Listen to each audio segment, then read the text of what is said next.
Welcome to Reliability Matters, a podcast for the electronic assembly industry. Each episode covers topics related to reliability, best practices, and environmentally responsible assembly techniques, with insights from experts across the electronic assembly industry. Now, here's your host, Mike Conrad.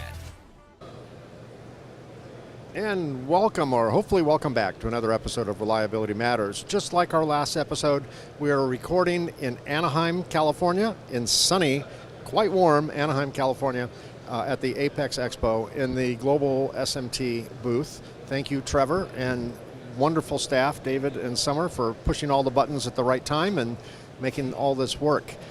My guest today is, on this way too short of an episode, is Mark Kanpurwala. Very good. He is the international sales god at Aven Electronics, or Aven's, not Aven Electronics. Aven is a solutions provider for binocular and trinocular stereo zoom microscope systems, digital microscope systems, numerous LED magnifier lights, and a wide variety of precision hand tools for the microassembly industry. Aven's key customer markets are just like yours. They are assembly, military, aerospace, defense, medical device manufacturing, and everything else that falls into that category. Did I sum that up correctly? Yeah, you pretty much hit it all. Hit it all. Yeah. So let's talk about digital microscopes. Sure. This show is all about reliability, so obviously inspection is a great part of reliability. In a world dominated by AOI, SPI, AXI, all the I's, yes. the A's, Yeah.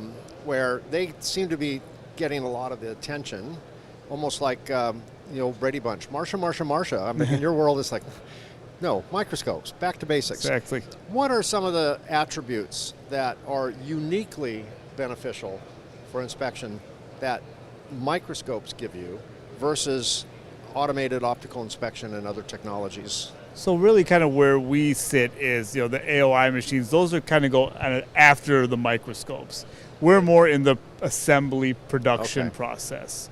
So that's where you would find us. And the reason why they still use the old-fashioned, you said binocular microscopes is in order to get that 3D view while you're manufacturing, you really do need a binocular scope. As much as they want to put stuff on a screen to kind of, make life easier for them, to cut down eye fatigue, you do need that binocular scope.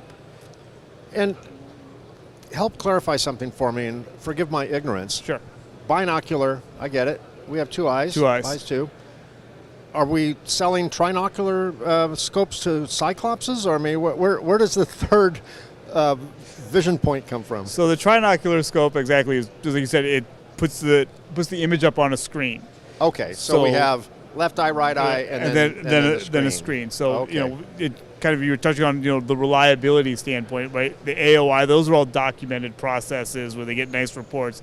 Now with the trinocular scope, you kind of have that ability to document the reliability because all the cameras can take pictures, you can compare, so you're getting another quality check kind of on the production line before it actually leaves. So when I was new in this space, in the electronic assembly industry, it was 1985, I was 24 years old, and we had binoculars. Exactly. Not binoculars, microscopes. And I remember just getting the focus right, getting the distance between your eyes set properly. You move a fraction of an inch too high, too left, too right, too far left or right, and everything goes out of focus. What has changed in the optical world? I mean, limit it to 10,000 things, but what's changed in the last many years that have made inspection through optical lenses more ergonomic, more accurate, less painful to the operator? So from that standpoint, the same basics of a microscope, the design really hasn't changed. Obviously the glass and that's improved. From the ergonomic standpoint, the head, the tiltability to adapt it to the user's eyes has changed. Where you get a lot of the ergonomics when we see in electronics and even like the medical device industry is when they're working under 8-10 hours a day, is that having that third screen, that trinocular port, a lot of the work you can do on the screen. And then when you really need to go see the 3D, you go through the scopes. You're really cutting down your eye fatigue that way. Yeah. What are some of the latest advances in digital, not digital, but optical inspection and optical, just optical microscopes and things like that. What are some of the trends that are changing that, that area of our assembly process? I think the biggest trend you're seeing is that, in the binocular scope area is adding that camera and the camera getting more advanced. Now the cameras themselves before, like, you mentioned it would go out of focus if you moved it.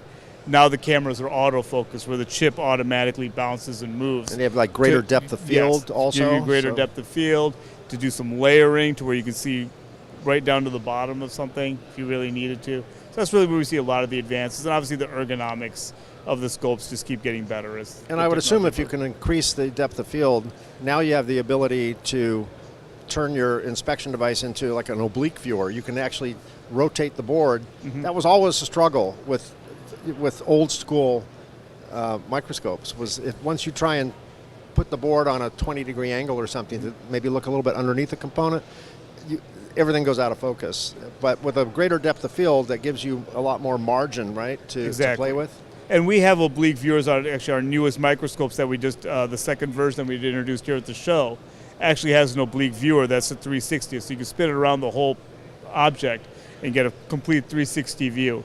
And because it has a screen and all the electronics now that goes with it, you can take a video, you can take a picture at any angle to record it. How important is lighting with modern camera-based optical systems? Well, lighting, again, I think it's always been, it's what makes or breaks, especially with, boards that are, that could be more reflective. You can put a polarizer in. So we have a whole bunch of different lighting options, they're coming in from an angle, coaxial that goes actually through the lens, depending on, what you're looking at. Right. We also have the, the ultraviolet lights, defense and aerospace boards all have the conformal coating on them. So you want, a UV light at 365 nanometers. Right. And what are some of the common mistakes people make that just won't die? The mistakes just live on in perpetuity when selecting an appropriate scope for their needs. I think from a microscope, the mistake a lot of times can be, not taking a look under the hood of what's inside. A microscope from the outside may all look the same, but the gears and all the internal workings, if it's filled with a lot of grease, for example, your lenses will slip, and it works on a two-lens system. If one lens is slightly higher or lower than the other one, you'll start getting double vision and headaches. So it's really important to, I guess, kind of open it up and see, is there a lot of grease that's going to, deteriorate over time to make the optics go out of alignment. Headaches and double vision sounds like an average night after an expo in the hotel bar, right? We don't need that, right? Exactly. We don't need that at the workplace. Well, Mark Kanpurwala, thank you so much for this very brief conversation. Exactly. I really appreciate it. And it's time to leave the comfort of these beautiful chairs and go back and stand in the booth, right? Exactly. All right. For my audience at home, we'll be back in just a few minutes with our next guest. Synchro. Join the revolution. Non-stop selective soldering. Increase UPH. Reduce maintenance. Small footprint. Contact us today for more details.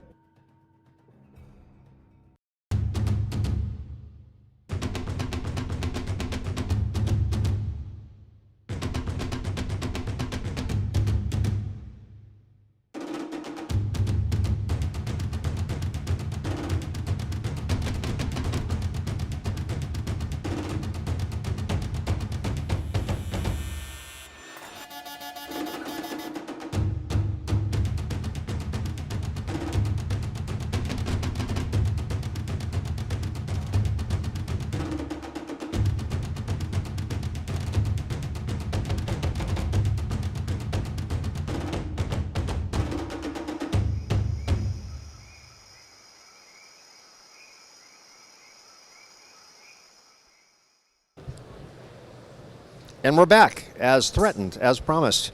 My guest for this too short of a segment is David Lee. He's with Inovaxe. Inovaxe was founded in 2003 and supplies advanced, lean, innovative material handling solutions to the electronics manufacturing industry. Their products are used mainly to streamline material handling and accuracy issues in the electronics manufacturing operation, especially where SMT devices are used, which is like everywhere, right, David? Which is everywhere. Welcome to this very abbreviated version of Reliability Matters. I'm glad you're here. I'm glad to be here. I love it. I love the setup.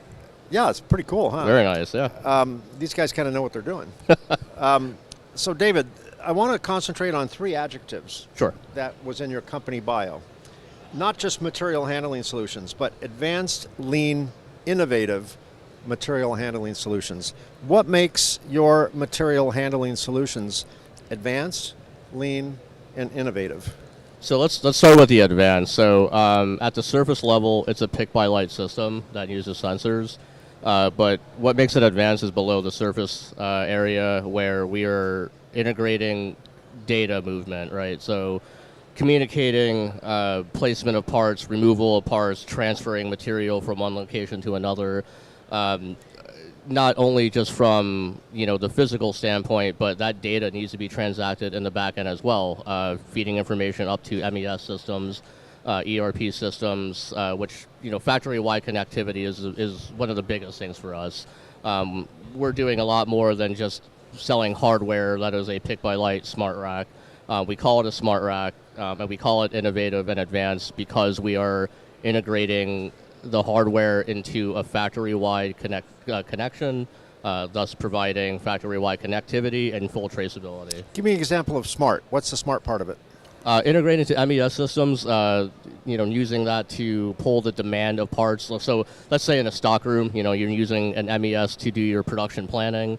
That MES is able to communicate to our smart racks, thus sending a pick list or a bill of materials to them, allowing you to then transfer your parts to a mobile rack that can go onto an AGV and automatically move out to an offline feeder setup. We are then able to light up the parts in order of feeder position, doing a guided feeder setup. And then once you have your guided feeder setup, the remaining material can go out to the line when we're communicating with the pick and place. So when feeders are running low down to a certain threshold, they're automatically able to light up another reel on their smart rack and automate the splicing process.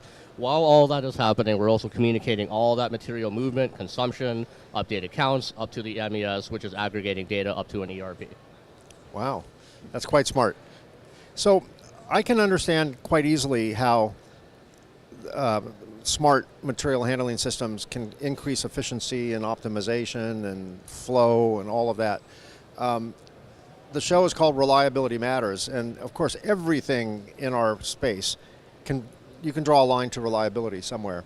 Where does your type of products impact reliability, accuracy, quality, all of that?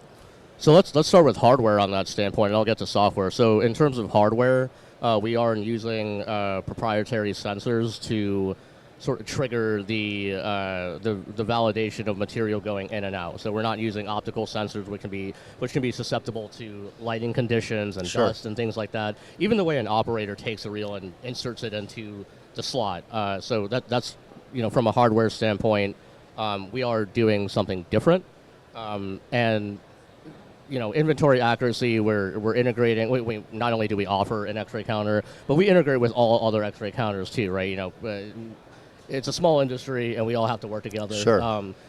So we're able to get counts from X-ray counters, and that information, being that it's a sensor-based pick-by-light system, we're able to lock down the system, not allowing users to inadvertently place parts into the rack or inadvertently take the wrong reels out of the system.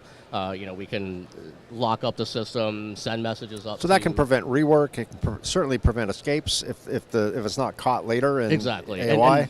And I actually skipped a big part of reliability is actually going back to receiving when parts first come in. Like we don't believe that inventory management begins like in the warehouse. It actually begins at receiving. So the first point of reliability is really when that reel comes or when that part comes into the building, you have to receive it against a purchase order. And what people are doing today is they're looking at a packing slip and looking at a 50-character long manufacturing part number and seeing if it's the right part number on the PO. Well, that could be one digit off and a completely different component. So we were then using software, a camera, to intelligently detect the barcodes and pulling the information from the barcodes and using software to do that validation. So and you know, all the way upstream from receiving to the stock room, you know, just being as accurate as possible, you know, getting counts from X-ray counters as opposed to a pick and place, which pick and place is great, but, you know, with the built-in attrition, the amount of tape an operator peels back and stuff like that, sometimes X-ray counters are a bit more accurate in that sense. So. And last question, what are some of the common mistakes that just won't die, they just live in perpetuity, that people make when initially selecting a material handling solution? The mistakes that they make when selecting, well, I guess the mistake would be not selecting one at all.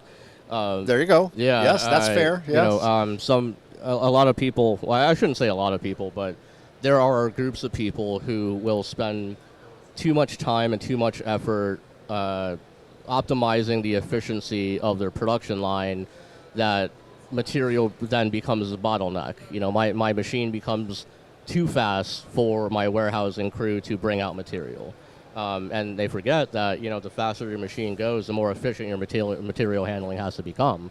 You know, it's like having a car that eats up more gas than it can refill, right? So you have to balance equally. You have to optimize equally. And they can both be optimized to greater than 90 some odd %, but you cannot neglect one area for another. Right. Excellent. Well, David Lee, Inovaxe, thank you for this very abbreviated conversation. I'd love to invite you back on the show for Absolutely. a regular, long format, hour-long deep dive down the material handling rabbit hole. You want to go down a rabbit hole? I'll get the president to do that with you. Well, there you go. All right. Well, we'll get Ben. He can be Kuchny. voluntold. We'll get him on the show. Thank you, David. I really appreciate your time. Absolutely. Thank you. And we'll be back in just a moment. Stick around. For micro dispensing, there is one product line that is proven and trusted by manufacturers in semiconductor packaging, electronics assembly, medical device, and electromechanical assembly the world over. DL Technology, superior pumps and needles for the finer things in life.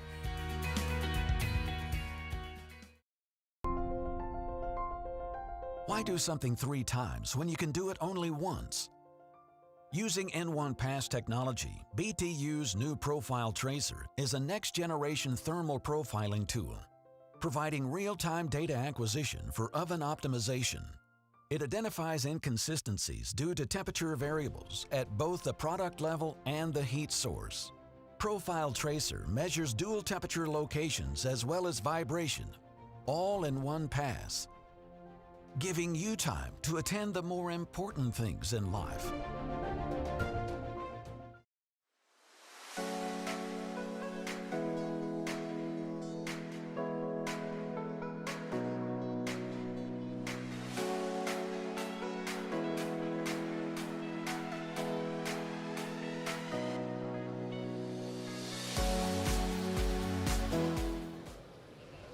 And we're back for our third and final segment. We've saved the best for last. My guest for this very short segment is David Chiu. He's with Test Research, TRI, and we're going to talk about AOI, SPI, AXI, all the A's and I's, right? Yes. So, in your world of inspection, so much changes so quickly, right? Correct. It Those probably technologies changed since we started talking, you know, a few minutes ago. Okay. What are the Let's start with AOI. What are the differences in today's modern AOI systems than, say, someone that bought one 10 years ago? Okay. No, the new AOI, because the technology improved a lot. So right now we have very, very high pixel camera and higher resolution. What would be a high pixel count today? Because, okay.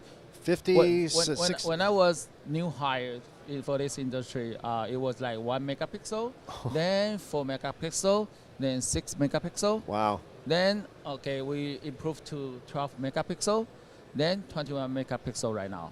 So right now, the most popular one is like 21 megapixel or 25 megapixel Is for everybody. 21 able to see pretty clearly and inspect even the smallest of components today? that is the megapixel. Megapixel means you can get the bigger FOV, field Right, of view. field of view, yeah. So so you Okay. can shorten your inspection time because Right. the bigger FOV. So also for the resolution, because you are talking about the smaller component, right? So before, if you get the smaller component, you have to get very high resolution Yeah. camera, a high resolution lens. Yes. But FOV is limited, so it will take forever to inspect whole board. Right. So right now, if we have the large megapixel camera, then the FOV will become huge. Take a wide picture of the Yeah, board, wide but you picture. can zoom in without losing clarity on Yes. any part of it, right? Correct. So Yeah. you can go like a higher resolution one without losing your cycle time. How much AOI is incorporated into, sorry, let me rephrase that. How much AI is incorporated into AOI systems and other types of inspection technology Okay, so today? right now for AOI machine, we use AI to do the programming Okay. because AI can recognize the component type. Just and needs to be trained on it once, and that's it, right? Automatically, just automatically create the library for the component, and it will automatically verify all the marking and the characters. Okay, also the height and also the length for you. So if someone buys a brand new, out-of-the-box AOI machine, does it already have a library of common components that it's been trained on, or yeah. is it unique? Does every new installation have to go through a process of training what's common for them? All right, so most of the vendors, if you have the new AOI, they always put some basic library for you. But for AI, means our database is much bigger, much larger than the original one. So in this situation, you don't need to spend too much time to create your library in the beginning because we have our big database already.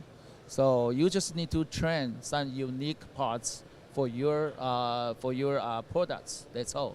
Yeah. Yeah. There's always a couple of competing goals when someone's using an AOI or SPI or any of the inspection technologies. One is, the number one goal is to avoid rework, avoid building something incorrectly.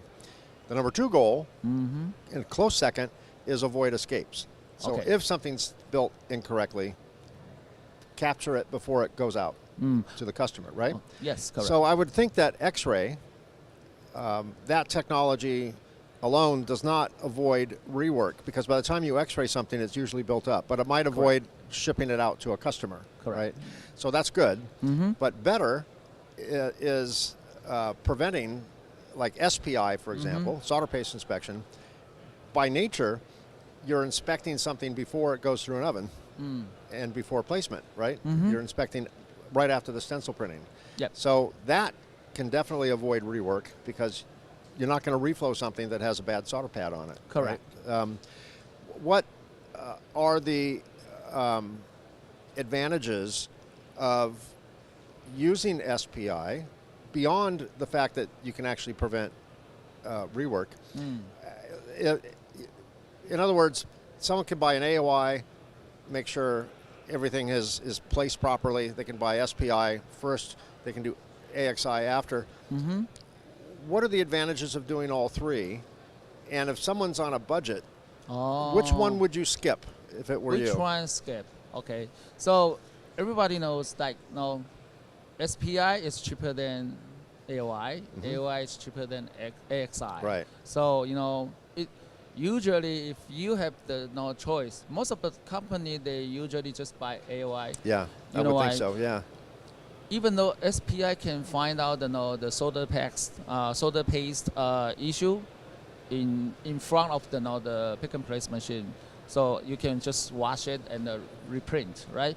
But a lot of issues, not only from the solder paste, you also have the placement issue. So if you have the AOI for the whole production, you can prevent a lot of issue in the beginning. Right. Yeah, even though you say, oh, I use SP, I can find out the solder paste issue, but it's like almost 50-50.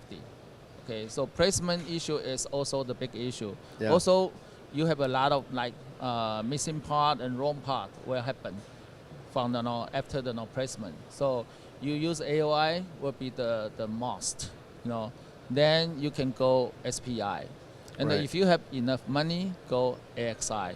So you can combine all the three equipment's data and then make sure you have almost zero escape. Yeah. When it comes to X-ray, does your company offer the whole the CT stuff and the We do. 3D X-ray and all that? We do. At what point would computer tomography, CT, that can be an extra level of expense and time. Yep. At what point does an application really benefit from that as opposed to a simple 2D X-ray? Okay. Yeah, right now, okay. So if you only got the simple 2D, sometimes you cannot really find out the defect inside the solder joint. So right now, that's why we use we call full CT. So it's not only create the 3D, it gives you the CT capability. Just like when you go to dentist. Right now, the newer dentist office, they give you the 3D scan, so they can create your the teeth model, so you can see everything is good or no good inside. So that is the one we are focused right now. That's why we always recommend our customer go get the full CT, not only 2D, 3D. You get the CT. Full CT. It will be full CT is Just go for much it. better. Just Yeah. go for it. Just go for because it. you can see very deeper. And right now we have very good GPU technology. So all the 3D image, CT image, you can find it very fast. Before it would take forever to calculate the image for you. Right now it's very fast. Yeah, I remember the old days when that first came out. It could be hours. So right now render it's just minutes. Yeah. Then it can give you the full CT image to check all your BGA, all your connectors, QFN, everything inside. Well, I think Yeah. the best words to end this episode, as we're about out of time, the best advice from David Chiu: just go for it. Yeah. There we That's go. You right. heard it here from the That's expert. right. Just That's go right. for it. Yeah. Full CT. If you have money, just go for full CT. Yeah. Excellent. Well, David, I apologize. This is such a short interview. We'll have No to get you problem. back, All right. and we can definitely go down the rabbit hole a little bit deeper. Okay. But Nice to thank meet you. you so much for being my guest, and to my audience, be sure to like and subscribe to Reliability Matters. If you would like to get more information on the show, visit reliabilitymatterspodcast.com, and that'll take you there. You can listen to the podcast, watch the podcast, apply to be a guest, recommend subjects that we can talk about and things like that. So I will see you all again in 2 weeks. Thanks for watching. Kaizen is the leading global supplier of award-winning cleaning chemistries for electronics assembly operations. Whether you are cleaning stencils or final assemblies, our global team of cleaning experts is there to help you succeed.